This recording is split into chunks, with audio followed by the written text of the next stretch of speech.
I'd like to welcome everyone to our Health Sciences Professional Development. Thank you for joining us for the student and faculty perspectives on clinical decision-making, presented by several of our very own learners and leaders in Creighton School of Medicine.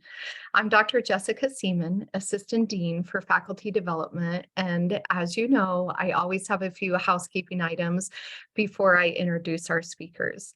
This session is being recorded, and you will have access to the recording and slide presentation for future reference. We invite you to ask live questions or submit them in the chat. We'll get to as many as we can by the end of the session.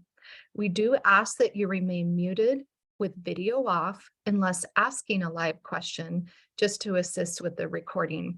Also, this session is eligible for CE credit, and you will receive the website and activity code before we conclude.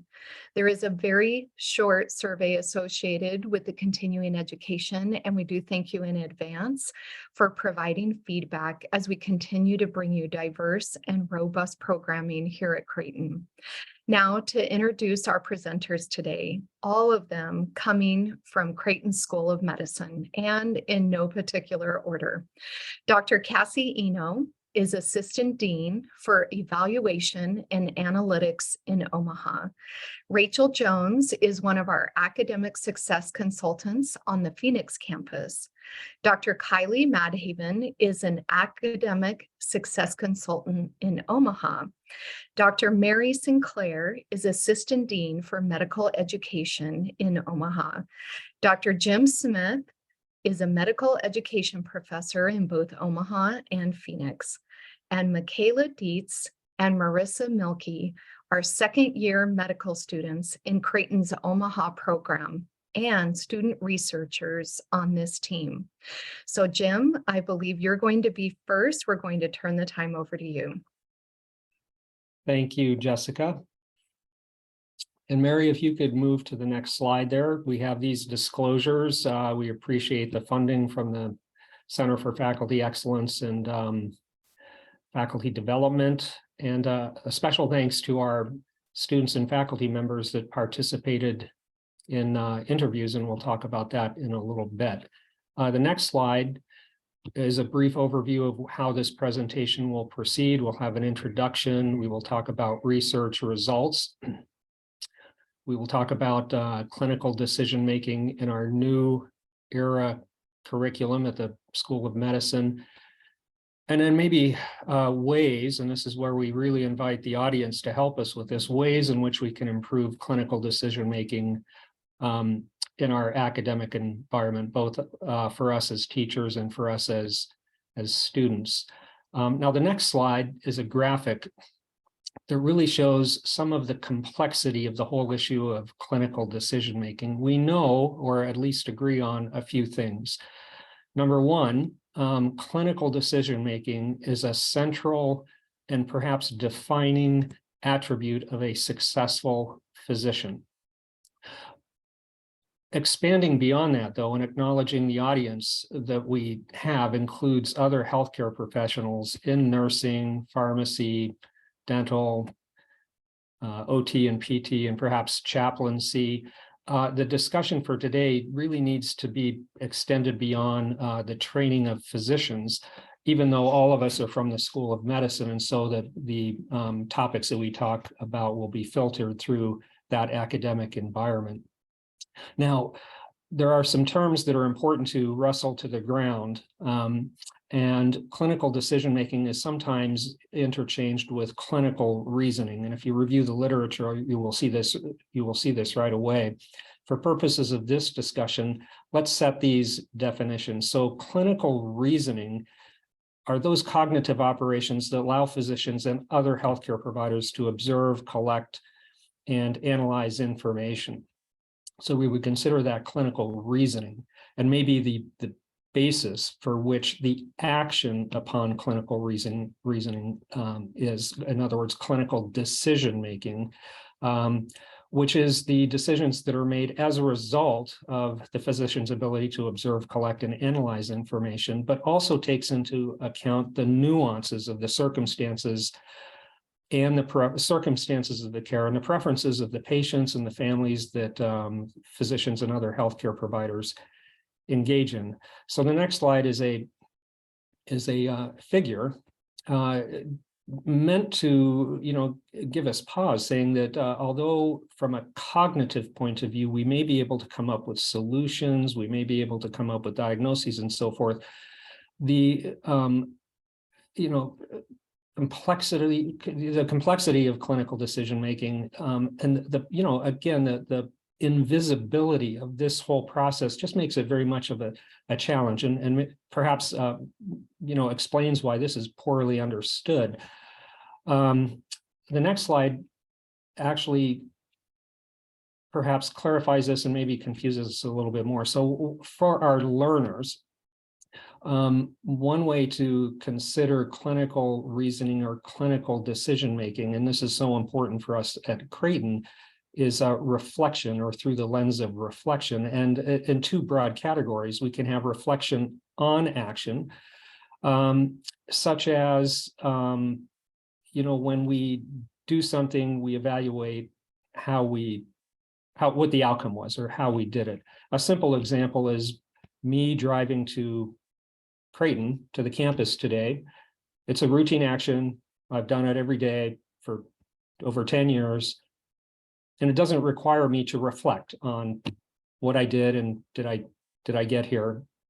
We have all sort of been daydreaming behind the wheel, and all of a sudden we miss the exit and so forth. These routine actions, we don't really need to reflect on if they truly are routine. However, if I'm driving to Creighton today and all of a sudden there's a diversion of traffic, or it's snowing, or I'm late, or something else is going on, then reflection in action, in other words, me trying to figure out what do I need to do to get to where I need to be, incorporates the nuances of what's happening around me. And as a physician in clinical practice, this happens on a minute by minute, hour by hour, day by day basis. And it's got to be practiced by learners. Okay. So reflection on action, reflection in action, and reflection in action is, I think, where we're beginning to focus our academic attention. So the next slide also brings up two other points that I think are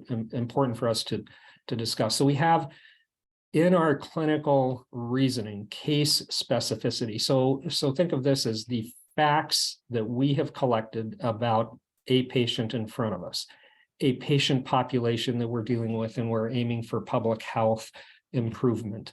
So case specificity.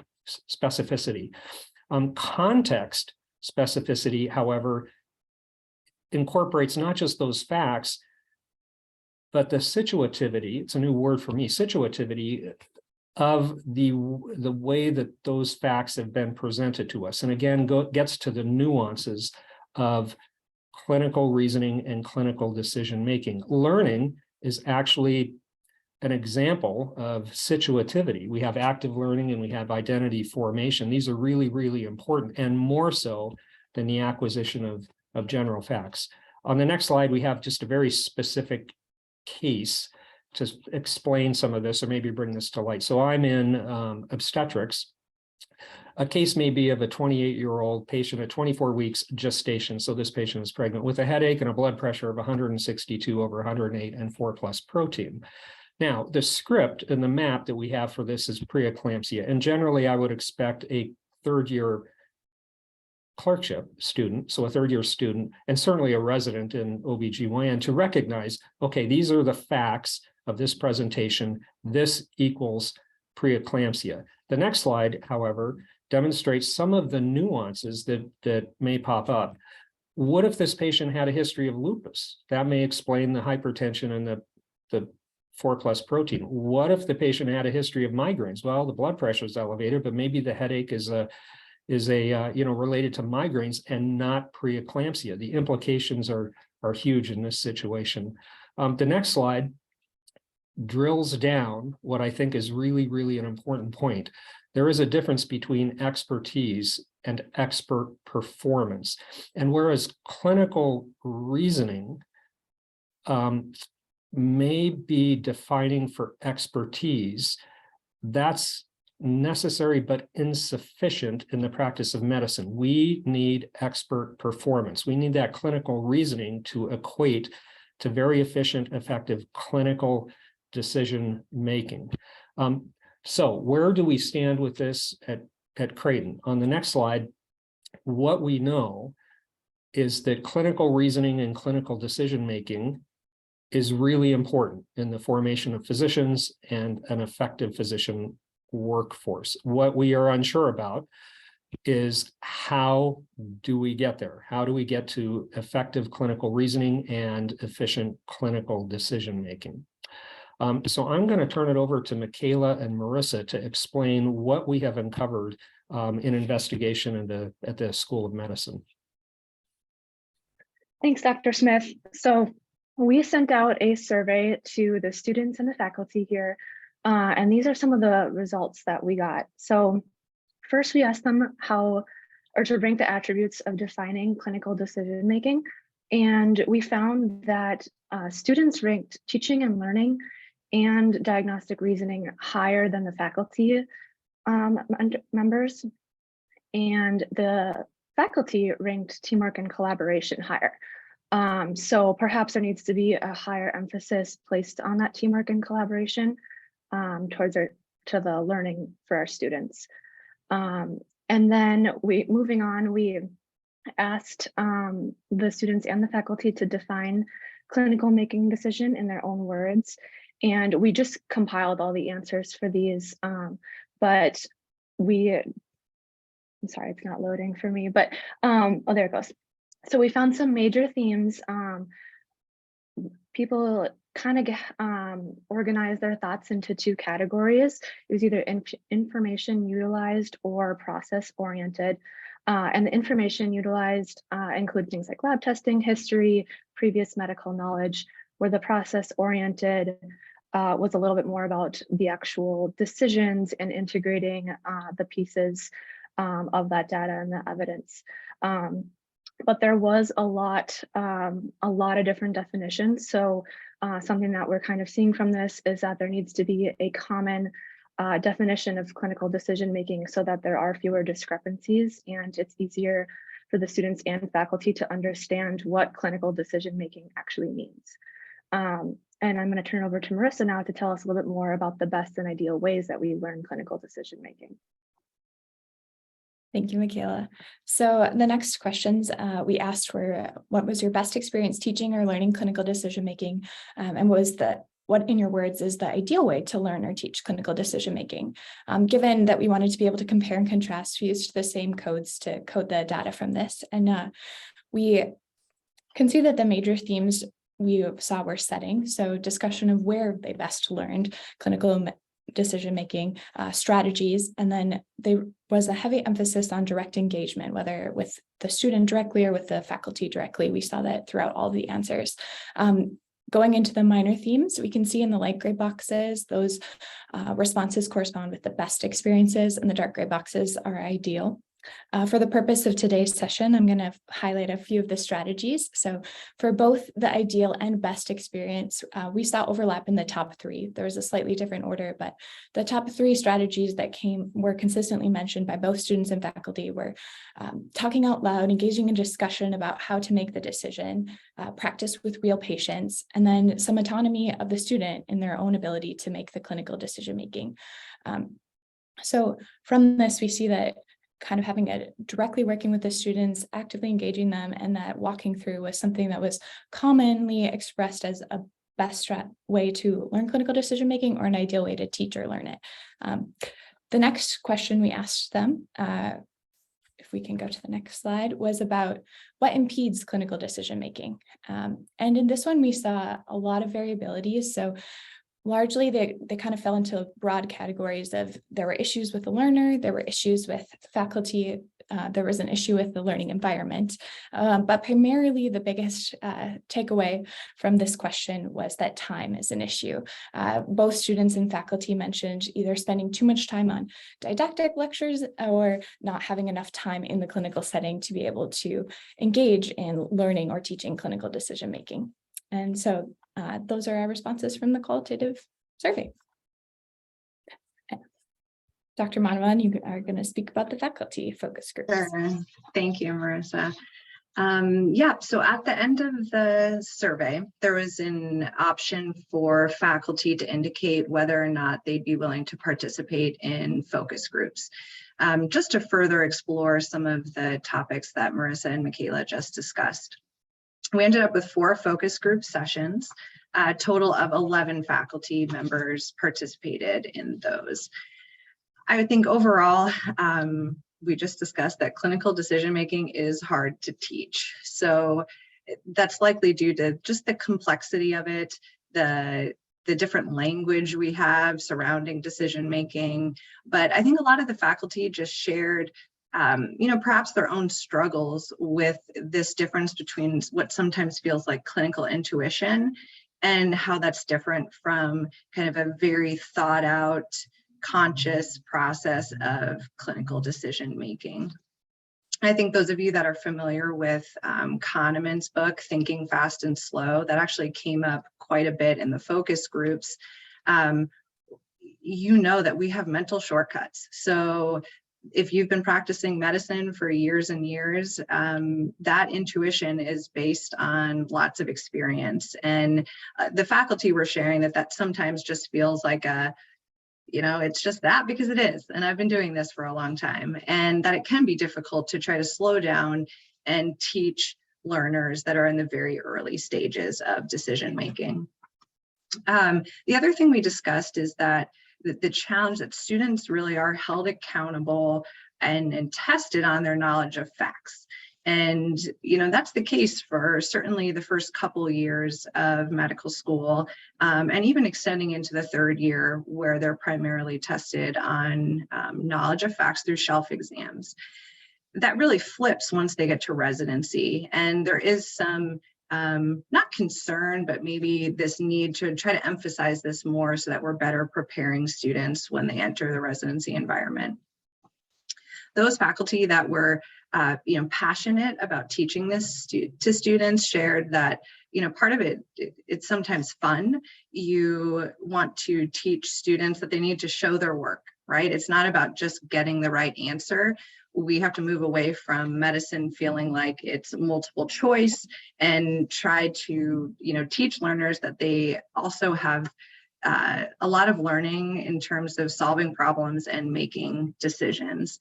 And I can relate to this with my 10-year-old who's learning long division, who comes home every day needing to repeat all of his work because he's never actually showing, his work to get there. So not just about getting the right answer. We have to help our learners show their work and get to the right decision. Overwhelming support that this is something we learn by doing, not just talking about it. We discussed how important it is to get learners into a clinical environment early, like we do here at Creighton with the M1 year and those early kind of ACE experiences. Faculty shared that sometimes it's nice to have peers that maybe are a little advanced in this area. Maybe they came to medical school with some experience in a clinical environment and can engage in some peer-to-peer teaching for those that might be more new to this. So overall, huge jump, as I think everyone understands, from learning the basic sciences to actually being able to apply that knowledge in a clinical setting to real patients. And that's what this project is about, is how do we give students as much practice as possible, especially in the first 2 years, so that by the time they get to the clerkship environment, they're feeling a little more confident with these skills. And then on the next slide, these suggestions from faculty, we had some really great discussion just about how do we move forward from here. And I'll briefly introduce these, but we'll hit on them again at the end of the presentation.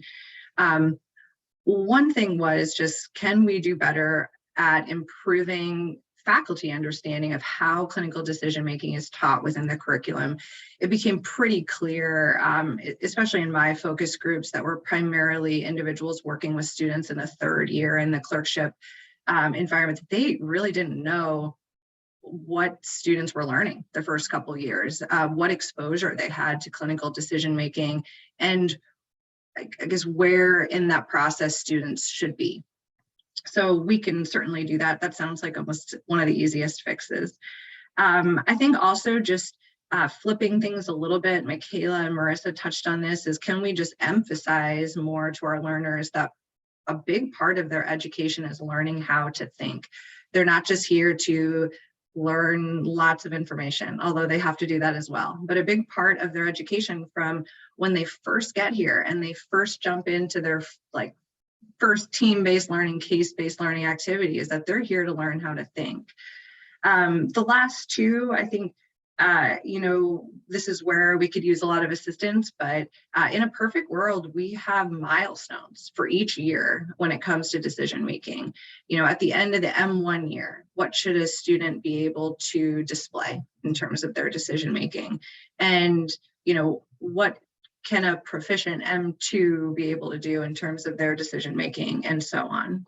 So, and the last part, really, this is why we did this project in the first place, is can we create a standardized language? It's very clear that faculty and students aren't really on the same page, and maybe those of us that see where this is dispersed throughout the curriculum aren't doing a good job sharing that to students because they didn't feel like they were getting as much of it as we thought was being delivered. So I think those are some of the areas that we'd like to improve as we're moving forward.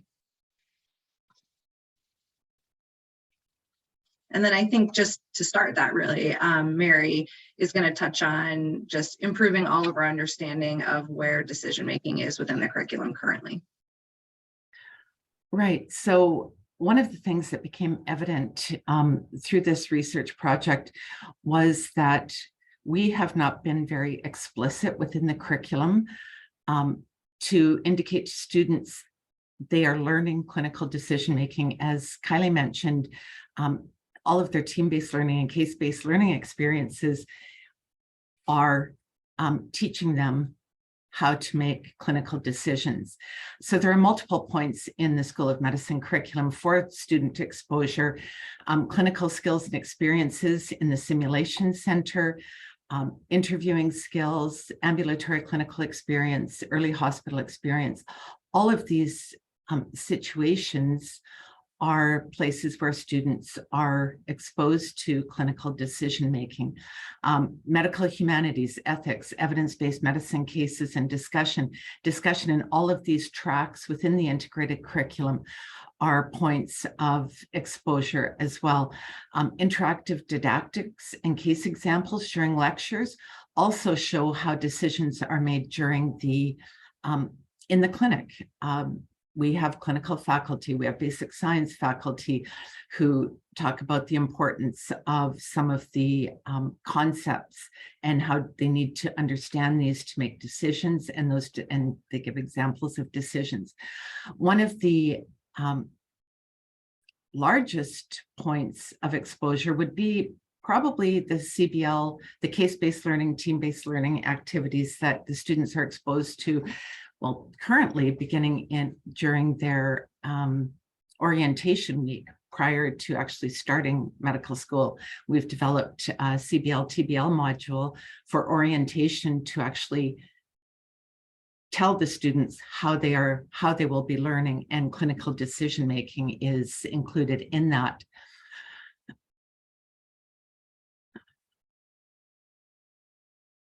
Okay, so in the CBL TBL modules, there are usually 1 to 2 each week during the pre-clerkship years, that's M1 and M2 years.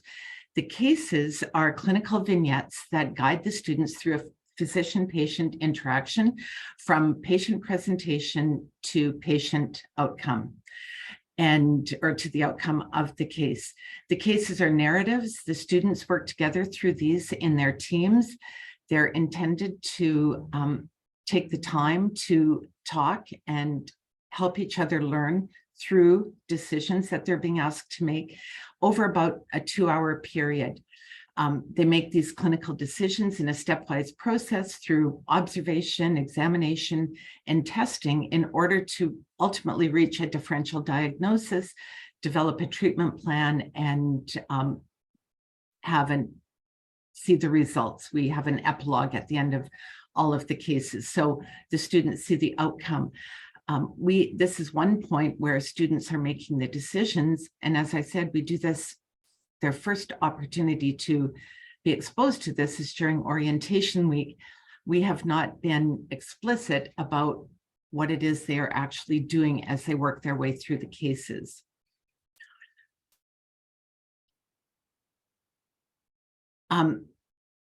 So part of the CBL-TBL modules is the team-based learning application exercise.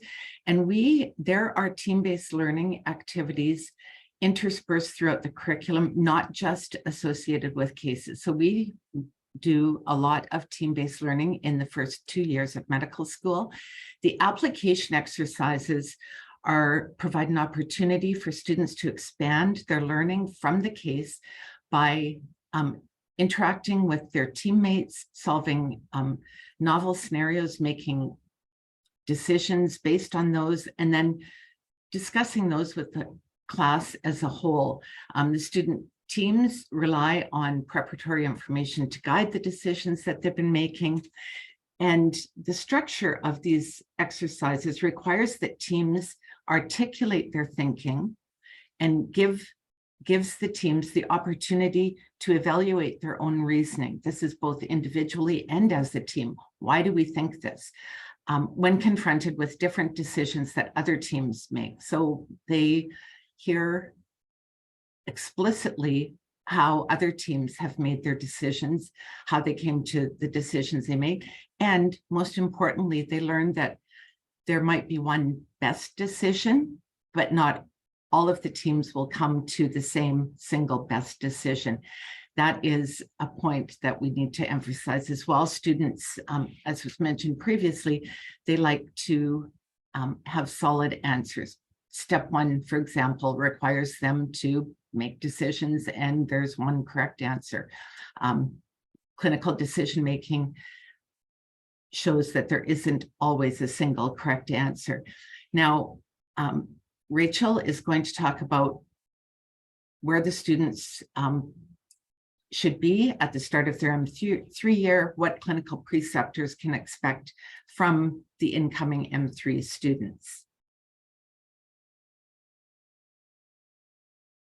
Okay, so we talked about this in our faculty focus group, and we posed the question to them, what skill or skills do you think an M3 learner should have with respect to clinical decision making? So we'd like to also, we're curious to know what you think, pose this question to you, whether it's a medical student learner or a health sciences learner. Identify one skill, and you can take the poll everywhere there by scanning the QR code. And with respect to clinical decision making, give you a moment to put those in, and then we'll talk briefly about those.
Okay, thanks for keying those in. Lots of great stuff in there.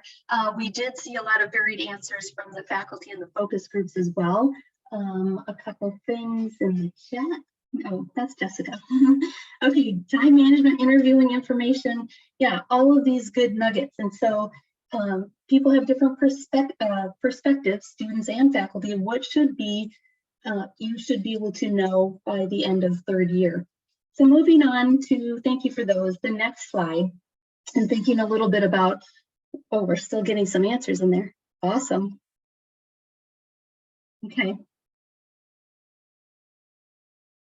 I like empathy.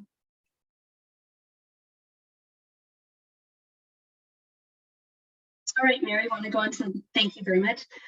Thinking about once we have a grasp on what really is clinical decision-making, once we've talked about and agreed as to where it's taught in the curriculum, we can begin to go on and assess or measure. And so one of the models that our team was looking at is the Deisz scale. And the Deisz scale is measuring skill acquisition over time. So you can see by the curve there, as it applies to medical school, residency, and then practicing, going from novice through competency to proficient to expert, and then keeping in mind some of the factors such as difficulty of action, efficiency, complexity of the situation, and the perspective.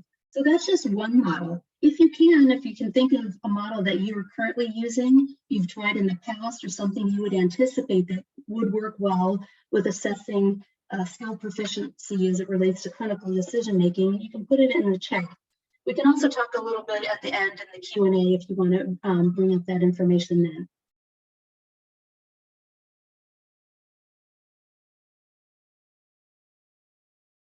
Back to you, Mary, I think. Okay. So where do we go from here? We've gained lots of information through this research project. For students, we need to help the students embrace opportunities for peer teaching, talking things through, discussing why they're thinking what they are thinking, or the decisions that they seem to be coming to. We also need to help students establish comfort with ambiguity. Current testing paradigm, for example, step 1 emphasizes one best answer. That's not the case when making clinical decisions. There are better answers and there are not so good answers, but there's ambiguity. One clinician may make a decision that is different than another clinician. Students need to reflect on the discomfort that they're experiencing during clinical decision-making and clinical learning. And as I said, the application exercises in team-based learning are great examples of points of where we can insert ambiguity and help students to become comfortable with that before they actually get to the clinical settings in their M3 year. In pre-clerkship learning, we, as the School of Medicine, can make clinical decision-making explicit in teaching. We can have the EPC, the Educational Program Committee, adopt a definition of clinical decision-making. We can model clinical decision-making thinking out loud, expressing the thought processes that go into coming to a decision, or coming to one of many decisions, or deciding what not to do, which is equally important as deciding what to do. Introduce questions that assess, as just implied, the next best decision, okay? Or what is the least best decision? You know, we can have questions like that in assessments, in formative learning activities, and help the students to become confident in their decision-making. We can also improve the quality and importance of team-based learning application questions. As I had mentioned, we can increase peer teaching so that students are able to learn from students with previous clinical experience and from their colleagues within the class that they are in. During clerkship learning, modeling clinical decision-making thinking, that is thinking aloud through the thinking process, through everything that goes into coming to that decision. Allow students the opportunity for appropriate autonomy and practice with patients. Provide opportunities for direct preceptor interaction and verbal feedback. You know, just in time teaching and learning, having them able to make a decision and make a decision that is better than the next best decision. Reminding students that their decision-making will require more slow, deliberate thought than residents and faculty. And this is in large part due to the fact that there is ambiguity and the students might be searching for a single best answer or a single answer when really there is just a best answer in that moment. And we can talk about ambiguity in clinical decision-making. clerkship preceptors can talk about what they have found to be ambiguous when they are making a decision, acknowledging when they're experiencing this, and talk about cases when the correct choice led to an unexpected outcome. So think about a case where you experienced ambiguity regarding the next step in clinical care. If you want to post that in the chat, we can maybe have a little bit of a discussion about this.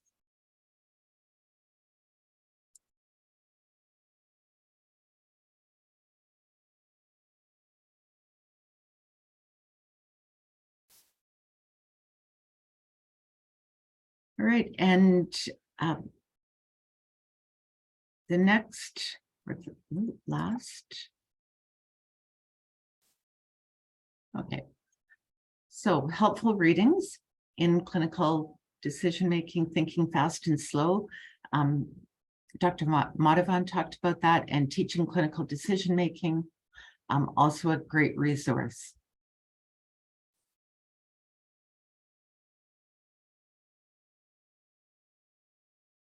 So on that note, I will open it up for questions, and I think our students are going to do a drawing for some giveaways.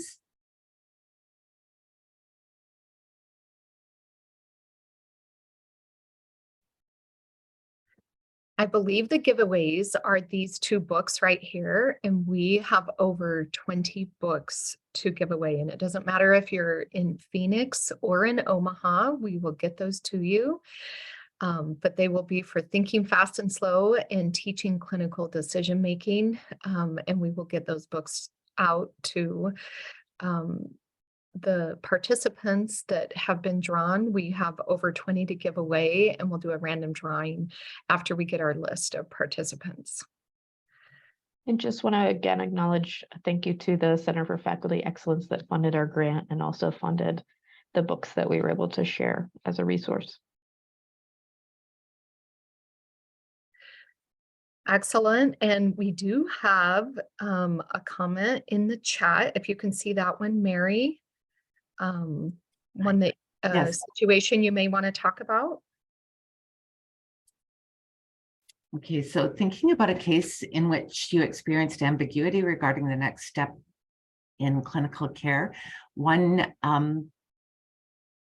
person said in diagnostic psychiatric patients. Do you want to explain, give an example for that, Dr. Ashmala? Sure. I think being in a private psychiatric clinic and seeing difficult resistant patients, a lot of times we see a patient having different diagnoses from different providers, and of course based on that he's prescribed different medications. So I thought this is could be a very good example. Psychiatry could be one of the most challenging specialties when it comes to this specific area.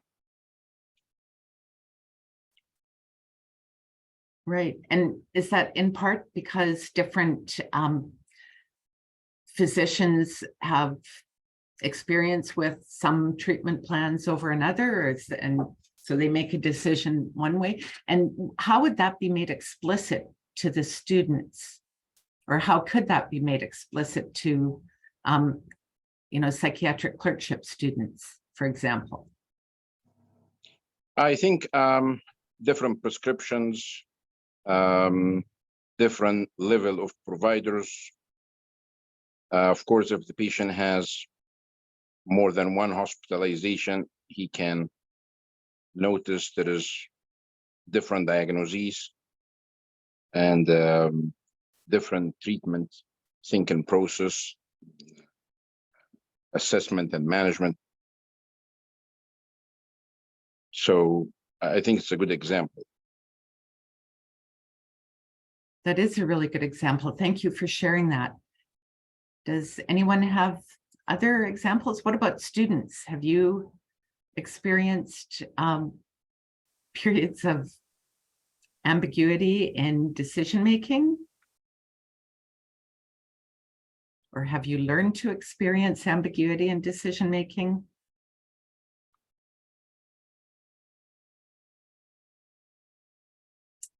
And have a comment. A few comments coming in.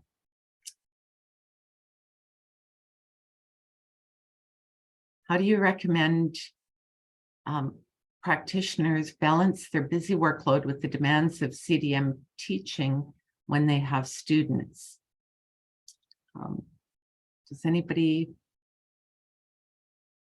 have a comment on that? Dr. Smith?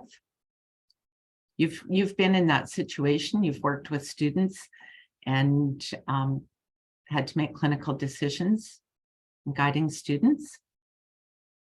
Well, one strategy that I thought was helpful, particularly for the third-year students in an OBGYN clerkship that were assigned to me for a day in the high-risk obstetrics and maternal fetal medicine practice, was not to expect them to shadow me, quote unquote, shadow me, seeing every single patient and being in the corner and being quiet. But I would, prior to the, say, morning clinic, I would pick 4 out of the number of 12, whatever, 20 patients that would be coming into the clinic. And I would look for the basically the clinical topics that I thought would be the most important for an M3 student to look into. And so I would say, you're not going to follow me through, every single patient, room or ultrasound or so forth, but I want you to spend this half hour looking into this patient that has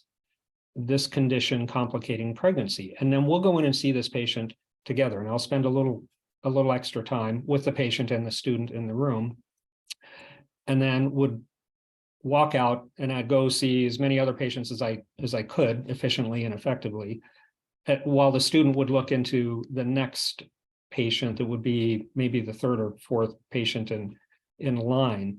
And that, I found, at least gave a fighting chance to take the time to sit down with the student, always with the patient right there. I personally think that that's important, and kind of walk through the thinking that goes in and what patients bring up at the same time. So that's one strategy that I sort of stumbled on out of self-preservation of being an efficient provider, and yet the obligation we have to prepare the next generation of the physician workforce, or with sonography students or other. It's not just about medical students, it's healthcare learners in general. Thank you. Another comment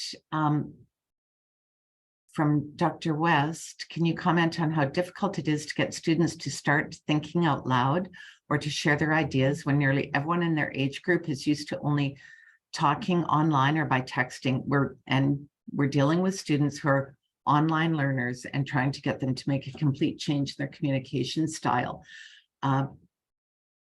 Maybe our students, Marissa or McKayla, do you have any thoughts on how that behavior can be changed?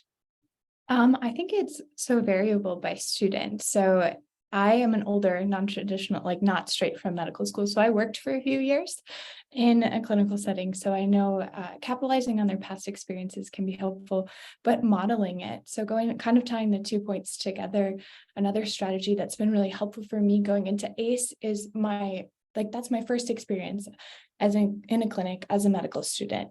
The physician would just talk out loud, and involve the patient. And so it was a little bit more of a step up. And one of those points we found in the survey was talking through clinical decision-making. And then to see them do that and see that I'm M3 student, I'm doing that as well. It made me feel comfortable to be okay, I'm going to think out loud and do this. But I think just trying to get to know your student. And honestly, if you tell us that's what you expect, we'll do it. Most of us, I want to perform well and engage well. So I think it's harder though for me to have a great perspective on that, being an older student who had a little more life experience before coming in. Technology came around a little bit younger than me. Marissa, I'll just add to that too. In my talking to students, I think so many of them are so afraid to get the answer wrong. And a lot of what we focus today is on trying to move away from there's one correct answer. And I think if you are a faculty member working with students, if you might feel like a broken record, but continue to remind them that we're just not even worry about the answer right now. Just what are you thinking? And trying to make it very clear that there's going to be a lot of mistakes along the way. I think the example from psychiatry is a good one because it's perhaps more clear in psychiatry that everyone might have different opinions. You're looking at a chart, as Dr. Ashmala said, and there's different diagnoses and different interpretations of symptoms and what the best treatment might be. And perhaps that makes it a little bit easier for students to say, oh, well, if all these physicians with all this experience are coming up with different answers here, then I can too. And you can certainly comment. Dr. Ashmala, if you want to say something, you have a comment? Sure. I totally agree. Can you hear me? Yes. And I think, third year, fourth year going into residency, we can simply, tell the student that, look, this is the best time for you to think loud and to do mistakes. You are allowed to do as many mistakes as you can. Going up BGY, BYG 1, 2, 3, 4, and graduation, then maybe things will be much more clearer then mistakes are going to be less and less. So if they're expected that they will be doing mistakes, of course, because they're starting their career, then I think it's going to be encouraging to most of them to start talking. Yeah, and I think Dr. Weisinger also in the chat mentioned psychological safety, which is something that's really kind of prominent in the literature right now. And I think just thinking about this generation of students who starting in, first, second, third grade has been doing testing where the goal of the testing is primarily to get the right answer so that you get a test score that then prepares you for the next level. And so we have to do a little bit of kind of breaking that norm for them that the way that you are smart or intelligent or a good doctor is by answering these questions with the right answer. So some of it is just having those conversations and being very open with them in your intent to say, hey, we're going to ask questions. It's okay for you to get the wrong answer. We want you to try to be prepared the best you are, but mistakes are going to happen here. And this is actually a safe place for mistakes to happen so that you don't make this mistake in 2 or 3 years because you didn't ask the question or you didn't make the mistake now. And for Dr. West, again, just so you know, one of the strategies we've had in the first and second year team-based learning exercises, large group format, 100 to 120 students, we've tried to, and I personally have tried to lay down the groundwork saying that shyness and being reserved are natural, honest human responses to an arena that we're a little bit unfamiliar with. However, being quiet is students need to get over that, and we have to talk in large group format as a step to meeting with a family of somebody in the ICU who is not doing well despite best efforts, or walking into a room to telling a mom her fetus has a major congenital defect. Those are also uncomfortable conversations. They should never be comfortable if we're honest with ourselves. And it's we're trying to get students very early on in their academic journey to realize you have to talk, and let's get over the angst of it. And David's correct, and Cassie is absolutely correct. We have to do it in a safe, honest, open environment, and we have to model making mistakes ourselves. And I think the faculty is becoming much more skilled at saying, hey, I really, here's what I really did wrong and I wish I could do it differently, or this is how it turned out and I lost some sleep for a week and so forth. So. And we've Dr. identified- Smith, I love how you mentioned this and you talk about it out loud in medical ethics class with the students. And I've heard you say on multiple occasions, once you put on the coat, you can no longer be shy. Once you put on the coat, you need to talk. And I think that the things you've shared here, that it can work. These ideas can also work for our interprofessional collaboration with nursing students, with PT and OT and pharmacy students, all those different health sciences programs that we have here at Creighton. These are all good ideas to go across all of those different specialties. Thank you for answering my question, everyone. It's just, for those of you that don't know me, I'm a child and adolescent psychiatrist. I'm with Creighton a little bit, but mostly University of Nebraska. And, you know, I get students, sometimes I get them before third year, but usually I get them in the third year. And part of the issue is, like I said, trying to change this past narrative of everything is texted, everything is online, and people are not used to using their voices to communicate any ideas. And so I'm glad that you guys are doing the early, I guess university, we usually called it like problem solving days or case days in smaller groups of maybe 10 or even smaller. But these students that are really coming out now, were totally raised online, with the exception of those that admit to their age, which I will never do. But that is the issue, is we have to change something like truly like, you know, middle school or something. You know, once we get them in medical school, it's already in place how they communicate. And it's a lot to change. Maybe they know the information, they could write it down for you, they can do everything. But as far as verbally communicating it is just very difficult. And shyness is only part of it. I think it's just their means of communication is so different. My own children are just like, Mom, why don't you just text me? I'm like, because I want to hear your voice. And they're like, oh, just text me. So that's where we are right now. It's just difficult sometimes. Thank you for that, Dr. West. Mary, would you be able to go on to the next slide just so people have that in writing? The CE credit slide. Do you have that on the end? There we go, right there, just as we're visiting. Thank you so much. Any other questions for our team?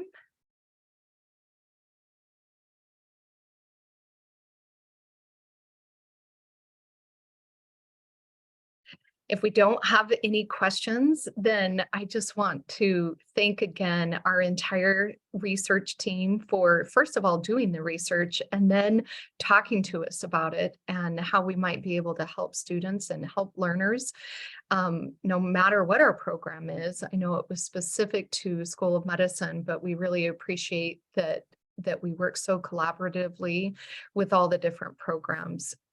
So thank you so much to our team. Be sure and fill out the survey if you will. And you can also get free CE credit for this session.